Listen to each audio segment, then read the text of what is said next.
सावंतांचं कौतुकच म्हणा, केंद्रामध्ये मंत्री होते आणि भाजपने दगा दिला। त्यावेळेला मी अरविंदना फोन करून सांगितले की अरविंद, भाजपने दगा दिलाय, तुम्हाला राजीनामा द्यावा लागेल। अरविंदने एकही प्रश्न विचारला नाही, फक्त यस सर फोन ठेवला आणि जाऊन मोदींच्या तोंडावरती राजीनामा फेकून आले। दुसरे अनिल देसाई, त्यांच्याही समोर 2014ला मंत्रिपदाचं पान वाढलेलं होतं, पण त्याही वेळेला भाजपने दगाबाजी केली। समोर दिसत असलेलं मंत्रिपद नाकारून अनिल देसाई परत आले। संजय राऊतांच्या नादी कोण लागतच नाही, त्याच्यामुळे तो काय प्रश्नच नाही। पण कैलास जेव्हा 2022ला या गद्दार शिरोमणीने पहिल्या प्रथम जेव्हा आपल्याला फोडाफोडीच्या राजकारणामध्ये गुंतवलं, सगळ्यांना गाड्यात भरून घेऊन चालले होते गुजरातला त्यांच्या माहेरी, तेव्हा कैलासने मला फोन करून सांगितलं की साहेब, मी आम्हाला कुठे नेतात कळत नाही, पण मला जायचं नाहीये। संधी साधली, कैलासने गाडीतनं उडी मारली आणि चालत चालत किती किलोमीटर कैलासलाच माहीत। मग तिकडनं त्याला परत आणण्यासाठी मी मुख्यमंत्री होतो, व्यवस्था केली आणि कैलास सुद्धा त्यावेळेला समोर सगळं वैभव दिसत होतं, खोक्याची राशी पडल्या होत्या, पण त्या लाथडून कैलास परत आलेला आहे। तसंच प्रवीण स्वामी सुद्धा आपले, ही सगळी माणसं ही जीवाला जीव देणारी खरी माणसं आहेत। कारण हे भाग्यात असावं लागतं, हे लाभण्यासाठी भाग्य असायला लागतं। नुसता विकास निधी काय चाटायचा विकास निधी, नुसता पैशाचा ढीग पडला पण प्रेम नाहीये। आम्हाला हरामाचा एक सुद्धा पैसा नकोय। ज्याला हरामाचा पैसा पाहिजे होता तो तिकडे गेलेला आहे, तो गद्दार झालेला आहे। पण इकडे माझ्या कष्टाचा पैसा, कष्ट करून कमावणारा पैसा कमावणारा माझा शेतकरी आणि सारासुरा शिवसैनिक बसलेला आहे। आणि मला आठवतंय, मी या गद्दाराच्याच सभेला आलो होतो, सभा तुडुंब होती, तुम्हीच सगळे लोक होतात। आणि सभा संपल्यानंतर एक साधा शेतकरी, कैलास तू होतास तेव्हा, प्रवीण स्वामी तुम्ही पण असाल, एक साधा शेतकरी एक बटवा घेऊन आला आणि मला म्हणाला की साहेब, माझ्या हस्ते एक मला निधी द्यायचा आहे। त्यालाच आता विचार करा, समोरनं पैशाचा पाऊस पडत होता, आता बाहेर पाऊस पडतोय, तसा पैशाचा पाऊस। शिवसेनेला हरवण्यासाठी यांच्याकडे माणसं नाही आहेत, पैसा अमाप आहे। जरा थांबा, नाही तर तुम्ही बोला नाही तर मी बोलतो, जरा थांबा जरा। पैशाचा पाऊस पडत असताना एक शेतकरी त्याच्या कष्टाचे काय पैसे असतील त्याच्यामध्ये, ते पैसे त्याला देत होता, म्हणजे केवढं प्रेम होतं त्या एकेका पैशाला। यांच्या हजार कोटीची किंमत होती। शेतकऱ्याच्या कष्टाचा 1 रुपया म्हणजे गद्दारांच्या 1000 कोटीपेक्षा जास्त पैशाची किंमत त्या शेतकऱ्याच्या पैशाला आहे। आणि मग भाषण काय देत होता, माझा मोबाईल नंबर घ्या। अरे मी स्वतः नंतर फोन केला, मग मी कैलासला फोन केला, अरे मी नंबर फिरवतोय, फोनच उचलत नाहीये, करायचं काय? आणि मग त्यांचंच भाषण आहे, ओमच बोलला होता की दादानो, आपण खंडोजी खोपडेचं नाव घेतल्यावर तुम्ही काय बोलता, सूर्याजी पिसाळचं नाव घेतल्यावर काय बोलता? मग आता मला सांगा, 400 वर्षे झाली त्यांच्या कपाळावरचा गद्दारीचा डाग पुसला जात नाही, हे केव्हा पुसणार हो? आता याच्या कपाळावरचा डाग कधी पुसणार? मला असं वाटलेलं की खरंच मला अभिमान होता। जसं काल मी आज सकाळी परभणीमध्ये होतो, परभणीमध्ये सुद्धा त्यावेळेला आज संजय राऊतने त्याचंही बारसं करून टाकले, बंडूचं नाव त्यांनी ठेवलंय, काय ठेवायचं ते। तर परभणीमध्ये एका बाजूला माझा खासदार होता, एका बाजूला आमदार होता, तसंच चित्र इकडे होतं, एका बाजूला कैलास होता, दुसऱ्या बाजूला हा होता। आणि सगळ्या या गद्दारीच्या राजकारणामध्ये म्हटलं रे 2 वाघ आहेत माझे, पण मला कुठे माहिती आहे की वाघाचं कातड पांघरलेला हा लांडगा होता, हे आत्ता मला कळतंय। आणि खरंच आता संजय राऊत तुम्ही जे बोललात, गेले 4 दिवस मी आता कैलासला सांगत होतो, एकेकांची प्रकरणं जी कानावर येत आहेत, अंगावरती काटा येतो. बापरे, आपण कोणाला पोचलो होतं. कोणतरी मला विचारेल, पत्रकार म्हणतील का हो तुमच्याकडे होता तेव्हा तुम्हाला माहित नव्हतं. खरंच माहिती नव्हतं. कारण हे आत्ताची जी काय प्रकरणं मला कळतायत, त्या समारांचे कुटुंब इकडे आलेत, त्यांना मी भेटणार आहे आणि त्यांना वाऱ्यावरती आम्ही सोडणार नाही, अजिबात सोडणार नाही, अजिबात सोडणार नाही. पण एक एक प्रकरणं ही आधी जर कळली असती तर मी तरी याला उमेदवारी दिली नसती. दुर्दैव हे आत्ता मला सगळ्या गोष्टी कानावरती येत आहेत. हे भयानक. असा माणूस आपण पोचला कसा. आणि मी तुमची माफी मागतो, कारण मी त्याला उमेदवारी दिली नसती तर तुम्ही मतदान केलं नसतं, आणि मतदान केलं नसतं तर ही कीड वाढलीच नसती. आता कोणाकडे गेलाय. गेल्या वर्षी आपत्ती आली होती त्यावेळेला सुद्धा अरविंद सावंत आणि सगळे मुंबईकरांनी इकडे पूर्ण जे काही शक्य असेल, राजन विचारे आले होते, अरविंद सावंत आले होते, अनेक मुंबईकर आले होते, आणि जे जे करता येणं शक्य होतं ते सगळं आपण केलं होतं. उद्धव ठाकरे फिरत नाहीत बोलणारे त्यावेळेला मदतीसाठी नव्हते आले. मी आलो होतो धाराशिवमध्ये तुमच्यासोबत. मी शेतकऱ्याच्या बांधावर गेलो होतो. खरडून गेलेल्या जमिनी पाहिल्या होत्या, वाहून गेलेली घरं पाहिली होती, आणि त्याच वेळेला आपण मागणी केली होती की शेतकऱ्याचा 7-12 कोरा करा. आज हे सगळे लबाड तिकडे जे बसलेत, प्रवीण स्वामी तुम्ही जे बोलत होता ते खरं आहे की पूर्ण अंधाधुंद माजलेली आहे. राज्यकारभार कोण करतच नाहीये, पूर्ण अंधाधुंद माजलेली आहे. आणि इकडे शेतकरी कोण आलेत. शेतकरी आलेत का. मग प्रामाणिकपणाने सांगायचं की आपल्या सरकारने केलेली कर्जमुक्ती तुम्हाला मिळाली होती की नव्हती. किती कटकट झाली होती का तुम्हाला.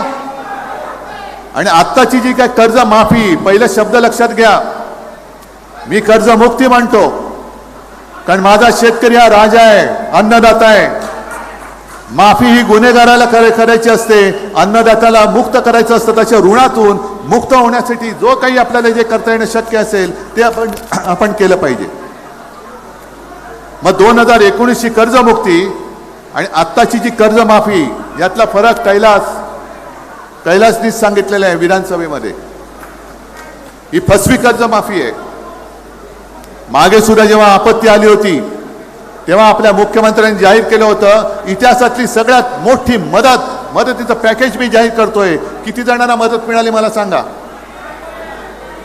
ज्यांच्या जमिनी खरडून गेल्या होत्या त्यांना 3.5 लाख रुपये, गुंठा का काय, एकर का काय, हेक्टर, 3.5 लाख रुपये, 3.5 रुपये तरी मिळाले. पीक विमा मिळाला. आता सुद्धा खतांचा पत्ता नाही. पावसाचा तर नव्हताच, पाऊस आत्ता लागतोय. मग हे असं सगळं शेतकऱ्याचं वाटोळ करणारं जे सरकार आहे, त्या सरकारला मदत करायला हा गद्दार तिकडे गेला. लाज वाटते, मला लाज वाटते. मी तुमच्याकडे त्याला उमेदवार म्हणून दिला होता. हे सगळं अंधाधुंद चाललेली आहे, फसवणुकीचा कारभार चाललेला आहे. आणि त्यांचे जे काही रील्स येत आहेत, आता विमानामध्ये बसलेत, परभणीचा गद्दार बसलेला, यवतमाळचा बसलेला, हिंगोलीचा बसलेला, हा चढायचा बाकी होता. छान चार्टर्ड फ्लाईट. कुठून आणली विमानं, कोणी दिला हा पैसा. शेतकऱ्याला कर्जमुक्त करण्यासाठी पैसा नाहीये. मोदी बाबांनी सांगितलं सोने खरेदी करू नका, खासदार खरेदी करा. सोनं खरेदी करू नका, तेल कमी खा, पैसा जास्त खा.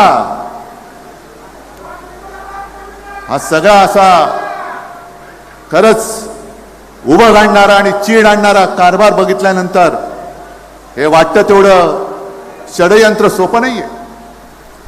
यांची सत्ता तिकडे आहे, 2 वर्ष झालेली आहेत, बहुमत आहे ना. मग बहुमत असल्यानंतर सुद्धा तुम्हाला का अजून उद्धव ठाकरेचा तुम्ही पक्ष पळवलात, उद्धव ठाकरेचं चिन्ह पळवलात. पण तरी देखील मी नवीन चिन्ह घेऊन तुमच्या उरावरती माझे हक्काचे 9 खासदार बसवले होते. या धाराशिवकरांनी बसवला होता. मोदींचा चेहरा मी वापरला नव्हता. मी माझ्या स्वतःच्या वडिलांचा चेहरा वापरला होता. ही बिन बापाची पोरं ज्यांना बाप पळवावे लागतात ते दुसऱ्याचे बाप घेऊन मतं मागतायत, तरी देखील समोरून कोण निवडून आला त्यांना पैसे देऊन फोडतायत. ही राजकारणातली बिनबापाची अवलाद आहे, ही गद्दाराची कीड आहे. ही कीड आता आपल्याला गाडावी लागेल. हा महाराष्ट्र धर्म आहे. ही गद्दारी आई तुळजाभवानीच्या जिल्ह्यामध्ये झालेली गद्दारी आहे. जी मगाशी तुम्ही मला तलवार दिली, भवानी तलवार, अरे त्याच तलवारीने मोगलांची टक्कर देणारा आमचा छत्रपती शिवाजी महाराज होते. मग तेव्हा जर का शिवाजी महाराजांनी विचार केला असता, मोगलांची ताकद एवढी आहे की माझ्याकडे निधी नाहीये, गेले असते शिवाजी महाराज तर आपण राहिलो असतो आज जिवंत. विचार करा जरा, काय असेल तेव्हा निधी. मोगलांची प्रचंड फौज होती, हत्ती होते माजवलेले, घोडदळ होता, तोफदळ होता, घोडेस्वार होते, शस्त्रास्त्र होती, पैसा अडका सगळं काही होतं. आणि त्यांच्या विरोधामध्ये स्वाभिमान, स्वराज्य पाहिजे, मी गुलामगिरी करणार नाही म्हणून आपलं दैवत उभं राहिलं. म्हणून आपण त्यांना देव मानतो. छत्रपती शिवाजी महाराज भवानी मातेचा आशीर्वाद घेऊन त्या मोगलांच्या समोर, औरंगजेबासमोर उभे राहिले होते आणि त्यांनी त्यांच्या नाकावर टिचून राज्याभिषेक करून आपला मराठ्यांचा छत्रपती तो राजा झाला होता. म्हणून ते आमचं दैवत आहे. पण तेव्हा जर का तलवार टाकली असती, हत्यार टाकली असती, विकास निधीसाठी मी औरंगजेबाकडे जातो आहे, हे जरा खाली बसा ना, थोडा आता जरा खाली बसा ना, जरा खाली बसा, तर आज आपण जिवंतच राहिलो नसतो. मग आता जो काही विकास निधीचा आहे आणि जो काय रट्टा लावलेला आहे, हा विकास निधी तुमच्यासाठी नाही, हा विकास निधी स्वार्थासाठी आहे. आणि जे संजय राऊत बोलले, ही अशी रोज माझ्याकडे प्रकरण येत आहेत. कारखान्यामध्ये घोटाळा, पवनचक्कीमध्ये घोटाळा, बाकीची लफडी, बाकीचे काय कुलंगडी आहेतच. बोलायचं म्हटलं तर त्याच्यावरती एक वेगळी सभा घ्यावी लागेल. आणि तरीच मला एक गोष्ट आता आठवली की जेव्हा आपण खासदारांची बैठक घेतली होती तेव्हा काही खासदारांनी कारणं दिली होती. यवतमाळचा खासदार बोलला, माझ्या मुलीला पाहायला पाहुणे येणार आहेत, सोयरीक जुळवायचे. म्हटलं नका येऊ. हे पलीकडचा गद्दार म्हणाला हिंगोलीचा, माझा पोरगा निवडणूक लढतोय, नका येऊ. हा इथला बोलला, माझा मुलगा हॉस्पिटलमध्ये आहे पुण्याला, म्हटलं नका येऊ. एक शिर्डीचे आहेत, त्यांची पत्नी आजारी होती, म्हटलं नका येऊ. पण जेव्हा व्हिडिओमध्ये सगळे दिसायला लागले तेव्हा मी इथल्या ओमला विचारलं, अरे म्हटलं ओम, तुझा चेहरा बरोबर दिसत नाहीये, काय तणाव आहे का तुझ्यावर, का रात्री झोपलेला नाहीयेस? नाही, माझं सगळं बरोबर आहे, मी काय, माझं काय बरोबर आहे सगळं. पण त्याच वेळेला माझ्या मनामध्ये पाल चुकली, याचा चेहरा साफ नाहीये, याचा चेहरा साफ नाहीये, याच्या मनामध्ये पाप आहे. आणि तुमच्या माहितीसाठी सांगतो, त्याला जपायचा मी शेवटपर्यंत प्रयत्न केला, खोटं कशाला सांगू, शेवटपर्यंत प्रयत्न केला. अगदी आदल्या रात्री, मध्यरात्री 1:30 वाजता, 1:45 वाजता कैलासला आणि वरुणला मी त्याला भेटायला पाठवलं होतं. आणि त्याला फोनवरती म्हटलं होतं की बघ ओम, मला ओमराजे पाहिजे, त्याला खासदार पाहिजे, निर्णय तू घे. मी माणसं जपणारा माणूस आहे.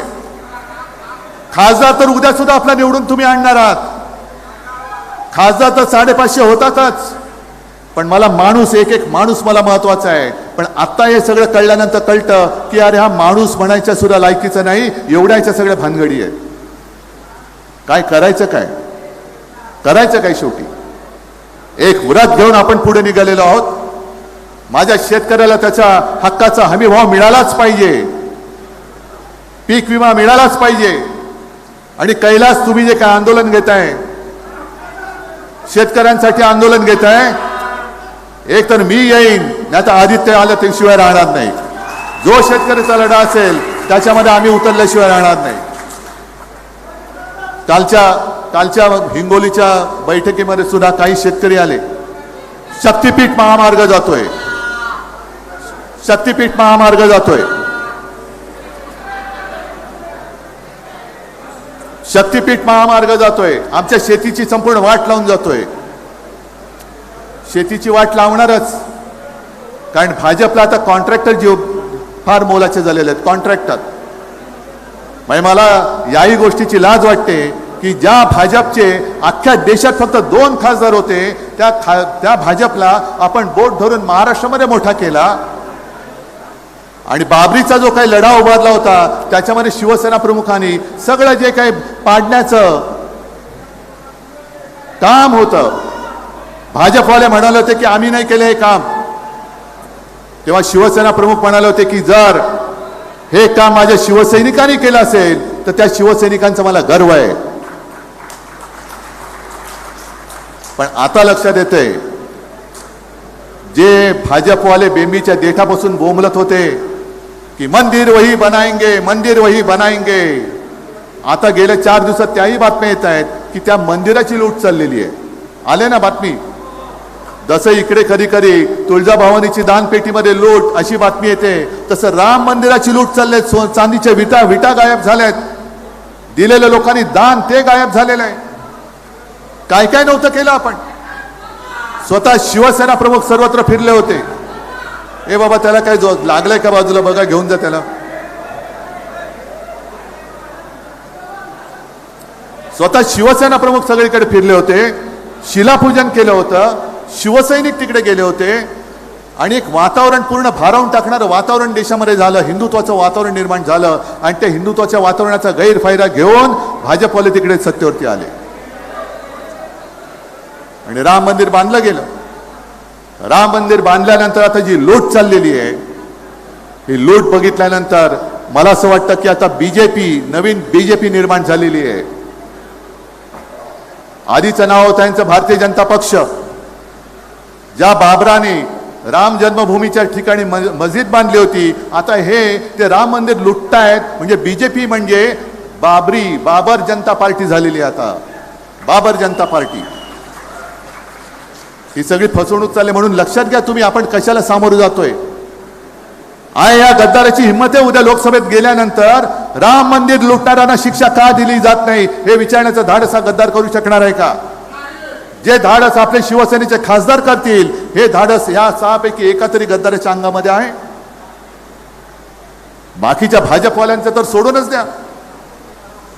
मी सकाळी सांगितलं तेच परत सांगतोय की ही शिवसेना का फोडतायत? कारण त्यांना महाराष्ट्र धर्म संपवायचा आहे, त्यांना मराठी माणसाची अस्मिता संपवायची. जे छत्रपती शिवाजी महाराजांनी आपल्या रक्तामध्ये स्वाभिमान भिनवलेला आहे, देशप्रेम भिनवलेलं आहे, ते यांना पुसून टाकायचंय. आणि सगळं काही जे आहे होतं ते तर नेलंच, पण राहिलंय ते सुद्धा यांना गुजरातला न्यायचंय. लोकसभा निवडणुकीच्या वेळेला हा सुद्धा आपला एक प्रचाराचा मुद्दा होता. गेल्या 10 वर्षामध्ये इकडे धाराशिवमध्ये किती कारखाने आले? एक तरी कंपनी आले? सगळं काही गुजरात गुजरात गुजरात, सगळे कॉन्ट्रॅक्टर सुद्धा गुजरातला. मला तर कानावर आला नाशिकचा कुंभमेळा होतोय, त्या कुंभमेळ्याची कॉन्ट्रॅक्ट सुद्धा गुजराती लोकांनी देऊन टाकलेली आहे. म्हणजे महाराष्ट्रामध्ये एक सुद्धा स्वाभिमानी शिल्लक ठेवायचं नाही. आणि हा स्वाभिमान केव्हा संपेल? जेव्हा शिवसेना संपेल, जेव्हा ठाकरे संपेल, तेव्हा त्यांना इकडे मुक्तद्वार मिळेल. म्हणून ते एवढं करून सुद्धा ठाकरे संपत का नाही त्याच्यासाठी फोडाफोडी चाललेली आहे. ठाकरे का नाही संपत? कारण ठाकरे संपू शकत नाही. ठाकरे हिंदू हृदय सम्राट बाळासाहेब ठाकरे हे एकमेव हिंदू हृदय सम्राट. आणि त्यांच्या हृदयामध्ये जोपर्यंत आहेत तोपर्यंत ठाकरे तुमच्या कितीही पिढ्या उतरल्या तरी महाराष्ट्रातनं कोणाच्या देशातनं कोणाच्या मनातनं तुम्ही संपू शकत नाही. आम्ही तुमच्याबरोबर जोडले गेलेले माणसं आहोत, तुमच्याबरोबर जोडले गेलेत. म्हणून तर इतके वर्ष होऊन एवढी फोडाफोडी करून सुद्धा का परत शिवसेना संपवायला लागते? 40 आमदार फोडले, शिवसेना संपली. 9 खासदार आले, परत त्यातले 6 फोडले, शिवसेना संपली. मग हे काय समोर हे दिसते ते काय? ही खरी शिवसेना आहे. बाळासाहेबांची शिवसेना आमदार खासदारांच्या संख्येमध्ये मोजता येत नाही. ती घराघरामध्ये पोहोचलेली आहे आणि प्रत्येकाच्या मनामध्ये आणि हृदयामध्ये घर करून बसलेली आहे. नुसती मन की बात म्हणून नाही चालत, दिल की बात करावी लागते. दिल की, हृदयात जागा कमवावी लागते. आणि आता सुद्धा हे जे लटकणार आहेत, कारण 2 दिवसापूर्वी आपले 2 खासदार जाऊन ओम बिर्लाने जाऊन भेटून आलेले आहेत. त्यांना घटनेचं एक पुस्तक दाखवले, म्हणाले नाही माझ्याकडे आहे. मग त्याच्यामधला तो नियम दाखवलेला आहे. आता ते जे काय म्हणतायत 6 झाले, 9 पैकी 6 म्हणजे 2/3 झाले. आणि माझ्या कानावर जे आलं की यांचं कधीच ठरलं होतं फक्त हा इथला जरा आडून बसला होता, कारण त्याला माहिती होतं 5 झालेत, 6 होईपर्यंत तुतड होत नाही म्हणून ताणून धरलं, भाव वाढवला आणि मग गेला. भाव वाढवून घेतला, पण 2/3 गेले तरी काही होत नाही, फुटू शकत नाहीत. कारण कायद्यामध्ये जे लिहिले, घटनेमध्ये जे लिहिलेलं आहे की 2/3 संख्येने जरी इकडनं तिकडे गेले तरी ते पक्षांतर करू शकत नाही, पक्षात विलीन होऊ शकत नाहीत. पक्षात विलीन होण्याचा निर्णय हा पक्षाने घ्यावा लागतो आणि त्याला 2/3 पाठिंबा द्यावा लागतो. आता बघूया ओम बिर्ला काय करतायत. घटनातज्ञ तिकडे बसलेत, पण लोकसभेच्या वेळेला जे आम्ही सांगत होतो आणि म्हणून तुम्ही ऐकून आपला हक्काचा खासदार निवडून दिला, यांना 2/3 बहुमत पाहिजे, अब की बार 400 पार, कारण यांना घटना पायदळी तुडवायची होती. आता सुद्धा 2/3 बहुमत करून काही घटनेमध्ये बदल करता येतात का ते त्यांना पाहिजे, म्हणून 2/3 बहुमत पाहिजे. मग उद्धव ठाकरेंना पक्ष जपता आला नाही, ममता बॅनर्जीचा पक्ष कसा फुटला, अरविंद केजरीवालांचा कसा फुटला, का आम्ही सगळे घरात बसलो होतो. ममता बॅनर्जी तर रस्त्यावरती उतरून लढत होत्या, पण एका महिलेला म्हणजे महाराष्ट्रामध्ये लाडकी बहीण योजना दिली, त्याच्यानुसार मतं मिळवली. पण एक वाघीण ममता बॅनर्जी रस्त्यावरती उतरल्यानंतर 2.5 लाखापेक्षा जास्त फौज, सीमा सुरक्षा दल त्या बंगालमध्ये घुसवून यांना निवडणूक जिंकावी लागली. हे यांचं शौर्य. तुम्ही बंगालमध्ये निवडणूक जिंकायला म्हणून सैन्याचा वापर करताय. मणिपूर जळत्या, त्या मणिपूरमध्ये कोणी जात नाही, मणिपूरमध्ये सैन्य जात नाहीये. 12 वर्ष होऊन गेली, पाक व्याप्त काश्मीरमध्ये अजूनही हे पाऊल टाकायला घाबरतायत. अरे 2.5 लाख फौज तिकडे घुसवा आणि पाक व्याप्त काश्मीर आपल्यात आणा, मी तुम्हाला पहिला पाठिंबा द्यायला तयार आहे. गद्दारांची काय गरज आहे? कशाला पाहिजेत गद्दार? देशासाठी काम करा, मी तुम्हाला पाठिंबा देतो. घुसवा पाक व्याप्त काश्मीरमध्ये फौज, आणा तो पाक व्याप्त काश्मीर माझ्या भारतामध्ये, मी तुम्हाला उद्धव बाळासाहेब ठाकरे तुम्हाला जाहीर पाठिंबा द्यायला तयार आहे. करून दाखवा हिंमत असेल तर. पण याच्यापैकी काहीच करायचं नाहीये. फक्त कोणी काय अंगावर प्रश्न विचारला, आमचा पीक विमा कधी मिळणार, जय श्रीराम. शेतमालाला हमी भाव कधी मिळणार, जय श्रीराम. समाजांच्या कुटुंबियांना न्याय कधी मिळणार, जय श्रीराम. नाही, असं हिंदुत्व नाही मान्य मला. आमचं हिंदुत्व वेगळं आहे. आम्ही सुद्धा प्रभू रामचंद्राला मानतो, जसं आई तुळजाभवानीला मानतो तसं आम्ही सुद्धा जय श्रीराम बोलतो. पण आमच्या हृदयात राम, हाताला काम आणि शेतकऱ्याच्या मालाला दाम, हे आमचं हिंदुत्व आहे. प्रत्येक प्रश्नाला उत्तर देणारं हिंदुत्व असलं पाहिजे. रामाचं जर काय जय घोष करणार असाल तर राम राज्य काय होतं त्याचे पुरावे काढा आणि राम राज्य आपल्या देशामध्ये आणून दाखवा. रामाने सुद्धा, रामाकडे काय होतं, वनवासात असताना लंका जाळली होती त्यांनी. हनुमानाने लंका जाळली तेव्हा प्रभू रामचंद्र वनवासात होते. आर्थिक विकास निधी मिळत नाही, मी लंका कशी जाळू असा प्रश्न पडला असता तर लंका जाळायचे, पण राम सेतू करायला निधी मिळत नाही. मग गेले रावणाकडे. ही सगळी थोतांड बंद करा. स्वतःची पापं झाकायला तुम्ही तिकडे गेलेला आहात, गद्दारी केलेली आहे आणि स्वतःचा निधी, खाजगी निधी वाढून मिळण्यासाठी म्हणून तुम्ही गेलेला आहात. हा आमच्या सगळ्या धारावीकरांचा नाही तर धाराशिवकरांचा नाही तर अख्ख्या महाराष्ट्राचा आरोप आहे. हे आतापर्यंत भावनेचं गणित खूप झालं, भावनेचं गणित खूप झालं. हे काय त्यांनी दिले? नाही का शेतकऱ्यांनी आभार व्यक्त केलेत. दादा, आभार व्यक्त करण्याची गरज नाही. जे कर्तव्य मला करता येणं शक्य असेल ते मी करतोय.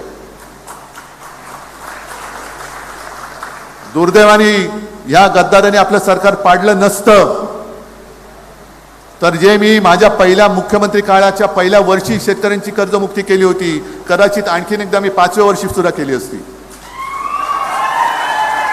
कारण मला जाणीव आहे, कोरोनामध्ये संपूर्ण अर्थचक्र बंद पडलेलं असताना महाराष्ट्राचं अर्थचक्र जर कोणी चालू ठेवलं असेल तर ते माझ्या अन्नदात्या शेतकऱ्यांनी चालू ठेवलेलं आहे. संपूर्ण जग लॉकडाऊन मध्ये होतं, वर्क फ्रॉम होम. पण शेतकरी जर का वर्क फ्रॉम होम करत बसला असता तर आपण भुकेने मेलो असतो. ते मोठे उपकार तुमचे महाराष्ट्रावरती, या देशावरती आणि जगावरती आहे. त्याच्यामुळे तुम्ही कृतज्ञता व्यक्त नका करू, आम्ही केली पाहिजे. आज हे असे असंख्य विषय. मुळामध्ये आणखीन एका गोष्टीचा मला एक तुम्हाला सांगणं गरजेचं आहे.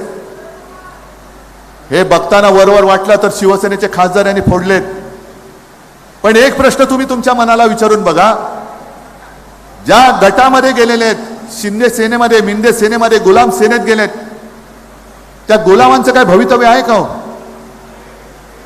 भवितव्यच नाहीये, कारण वापरा आणि फेका ही भाजपची नीती आहे. मग हे 6 खासदार भाजपामध्ये का नाही गेले आहे प्रश्न कोणाला पडलाय? प्रश्नाचं उत्तर आहे, कारण हे भाजपातले अंतर्गत जी गटबाजी आहे, हे ऑपरेशन देवेंद्र फडणवीस चालू आहे. ऑपरेशन देवेंद्र फडणवीस, येत्या काही काळात कदाचित देवेंद्र फडणवीसांची मुख्यमंत्र्याची खुर्ची सुद्धा गेली तर मला नवल नाही वाटणार. हे मोठं कटकारस्थान सुरू आहे, कारण प्रत्येक गोष्टीला एक शेवट असतो. याच्यानंतर कोण, त्याच्यानंतर कोण, तसं दिल्लीत सुद्धा सुरू झालंय की आता बाबा जे बसले त्यांच्यानंतर कोण, आणि मग त्यांच्यात जी काही रस्सीखेच सुरू झाले, तू का मी, तू का मी. जे जे पंतप्रधान पदाच्या शर्यतीमध्ये आहेत त्या सगळ्यांचा पत्ता 29 पर्यंत कट होतोय की नाही हे तुम्ही बघा. 29 साल, 3 वर्ष राहिलेत. एक मध्य प्रदेशचे मुख्यमंत्री होते शिवराज सिंग चौहान, त्यांच्या चेहऱ्यावरती मध्य प्रदेशची निवडणूक भाजपा जिंकली होती. अत्यंत लोकप्रिय माणूस, सगळेजण अरे मामा आ जाओ, मामा आ जाओ, मामा आ जाओ. मग दिल्लीतनं पण बोलवलं मामा आ जाओ, आणि मामा को डाल दिया अडगळीमध्ये. मामाचं आता नावच नाही कोण घेत, कारण का, कारण कदाचित मामा पंतप्रधान पदाच्या शर्यतीत उतरले असते. एवढे शिवराज चौहान हे तिथले लोकप्रिय नेते होते. त्याच्याही आधी नितीन गडकरी, आपल्या महाराष्ट्रातला मराठी माणूस, भाजपचे अध्यक्ष होते. दुसरी टर्म त्यांना मिळत होती, बरोबर त्यांच्या भानगडी काढल्या गेल्या आणि त्याने जे फेकून दिलं का, कारण परत अध्यक्ष झाला तर संघ ह्यांना पंतप्रधानपदी बसवेल. संघाचा पाठिंबा गडकरींना होता आणि गडकरी पंतप्रधान होऊ नयेत म्हणून गडकरींचे पंख छाटले गेले. आणि आता तेच परत देवेंद्र फडणवीसांसोबत होत आहे. देवेंद्र फडणवीस दिल्लीत जायची स्वप्न बघतायत, पंतप्रधान पदाची कदाचित बघत असतील, पण हा माणूस जर का आला तर संघ यांना सुद्धा पाठिंबा देईल आणि पंतप्रधानपदी माझा नंबर तट होईल आणि देवेंद्र फडणवीस बसतील. म्हणून देवेंद्र फडणवीसांना इथल्या इथे संपवण्यासाठी ही गद्दारी केली जाते आणि डायरेक्ट देवेंद्र फडणवीसांकडे खासदार देण्यापेक्षा बाजूला ठेवलेत की जेव्हा माझं नाव येईल तेव्हा ते देवेंद्र फडणवीसला पाठिंबा देणार नाहीत, मला देतील, अशी ही चाल आहे, अशी ही चाल आहे. हा महाराष्ट्रावरती पुन्हा एकदा आघात होणार आहे. आणि एवढे आम्ही काही दूधखोडे नाही आहोत, नुसतं तुम्ही फोडत राहायचं आणि आम्ही लढत राहायचं. आम्ही तर लढूच, आम्ही नुसते लढणार नाही. आम्ही या तुम्ही जी गद्दारी करवताय आम्ही तुम्हाला संपवणार म्हणजे संपवणारच. त्याच्यामुळे मला धाराशिवच्या खासदाराची चिंता नाही आहे, आमदारकीची चिंता नाही आहे. तुम्ही आहात तोपर्यंत मी निश्चिंत आहे. मी तुमच्या भरोशावर आहे, मी तुमच्या विश्वासावरती आहे. पण शिवसेनेचे जे 6 खासदार फोडले गेलेत, ती चिंता जर का कोणाला वाटायला पाहिजे असेल तर ती देवेंद्र फडणवीसना वाटली पाहिजे. कारण गद्दाराचा गट हा भाजपच्या खासदारांपेक्षा जास्त मोठा झालेला आहे. कळलंय तुम्हाला? भाजपचे किती खासदार आहेत? 9. गद्दाराचे किती झाले आता? मग झालं ना, तुझ्यापेक्षा माझी कॉलर टाईट झाली की नाही? रात्रीचा टाईट होतो तो वेगळा भाग,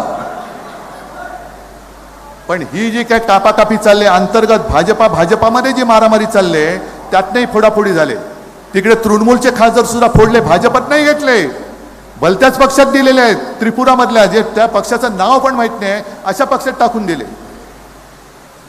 हे जे काय चाललेलं आहे हे देशासाठी घातक आहे आणि हे भाजपांतर्गत पंतप्रधान पदाच्या खुर्चीसाठी चाललेली फोडाफोडी आहे.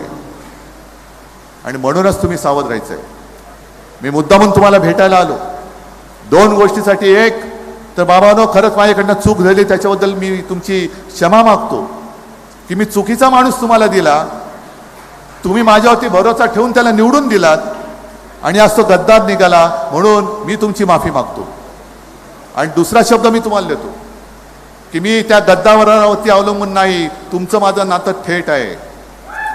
किती संकट येऊ द्यात, पण जोपर्यंत जीवात जीव आहे तोपर्यंत उद्धव बाळासाहेब ठाकरे हा तुमच्या सोबत आहे आणि तो तुमच्या सोबतच राहील, हे एक तुम्हाला वचन देतो आणि आपली रजा घेतो.